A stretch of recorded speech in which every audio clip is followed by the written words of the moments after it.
અંદર વાત કરી તો અંદર કોઈ વિમલભાઈ કરી છે બીજા છે એમનું નામ પ્રશાંતભાઈ, બરાબર. તો એમને એવું કીધું છે કે અમારા સાહેબ છે નહીં, બરાબર. તો આપણે એવું માની લઈએ કે સાહેબ છે નહીં, ગયા હશે કે જ્યાં ગયા છે, બરાબર. એટલે કે સોમવાર સુધી તમે સોમવારે આવશે ને જે સાહેબ છે ભાવિનભાઈ, હે ને ભાવિનભાઈ, તો કે સોમવારે આપણે તમારા જે બી મુદ્દા છે બાકીના પગાર વધારો ને બધું, અત્યારે તો અત્યાર પછી તમારો જે પગાર છે ને મહિલાઓનો પગાર છે એ ઇક્વલી આવશે, બરાબર.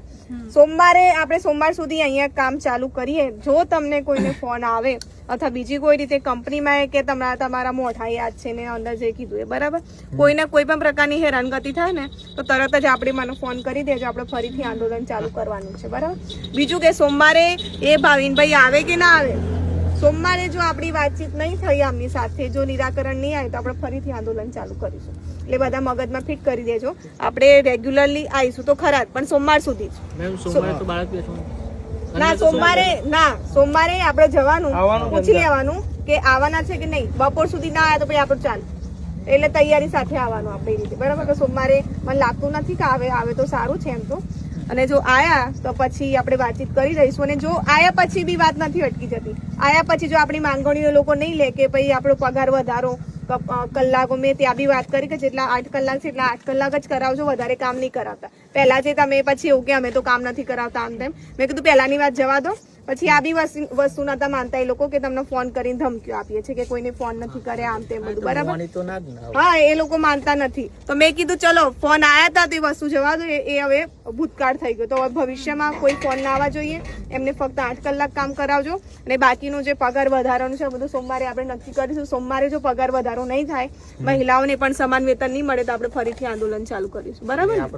મુદ્દો તો 8 કલાકનો થઈ ગયો, 8 કલાકનો વધારે કરાવવાનો તો પછી મને ફોન કરી દેવાનો.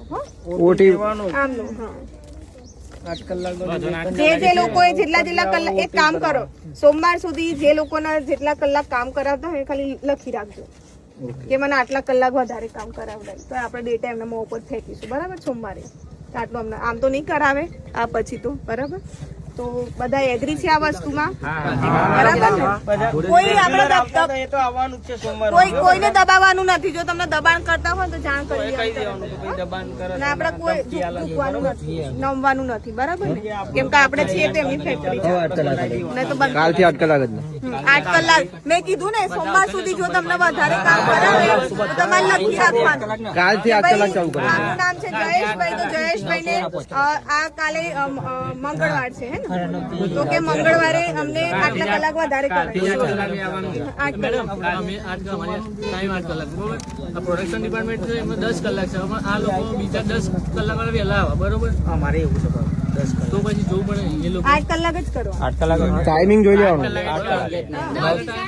9 થી 8 બધા એક જ ટાઈમે આવીએ, એક જ ટાઈમે આવવાનું, બરાબર. 8 કલાક જ કોઈ બી જગ્યાએ જાઓ. ફેક્ટરી તો એક, કંપની તો એક જ છે, બરાબર, હે ને? તો બધા આ વાતમાં એગ્રી છો ને? કોઈને કઈ કેવું હોય તો કહી શકે સોમવારે જ. અને એટલા માટે મેં અરજી નથી આપી કેમ કે આ લોકો કે અમે સિગ્નેચર કરે ના કરે ને કે ભાવિનભાઈ અમે ઓથોરાઇઝ નથી આમને તેમ, બરાબર. તો આપણે સોમવારે આ લઈને આવશો ને બધું કરી દઈશું, હે ને? અને સોમવારે તો આપણે મોટા પાઈ થઈશું જો નહીં કરે તો. હું આવવાની ને સોમવારે, એવું છે. આ બધા આવશે હો, વાંધો નહીં. ઠીક છે બધા. આપણે આવા નારા લગાવી દઈએ છેલ્લે 2 વાર જિંદાબાદ બોલવાનું. અરે ઇન્કલાબ જિંદાબાદ, જિંદાબાદ, જિંદાબાદ. અરે ઇન્કલાબ જિંદાબાદ, જિંદાબાદ, જિંદાબાદ. મજૂર એકતા જિંદાબાદ, જિંદાબાદ, જિંદાબાદ. ચલો તો બધા મળીએ, કામ ચાલુ કરો. મારો નંબર તેનો લીધો છે, કઈ નહીં હોય તો ફોન કરવાનો. ઓકે, ચલો મળીએ. ચલો.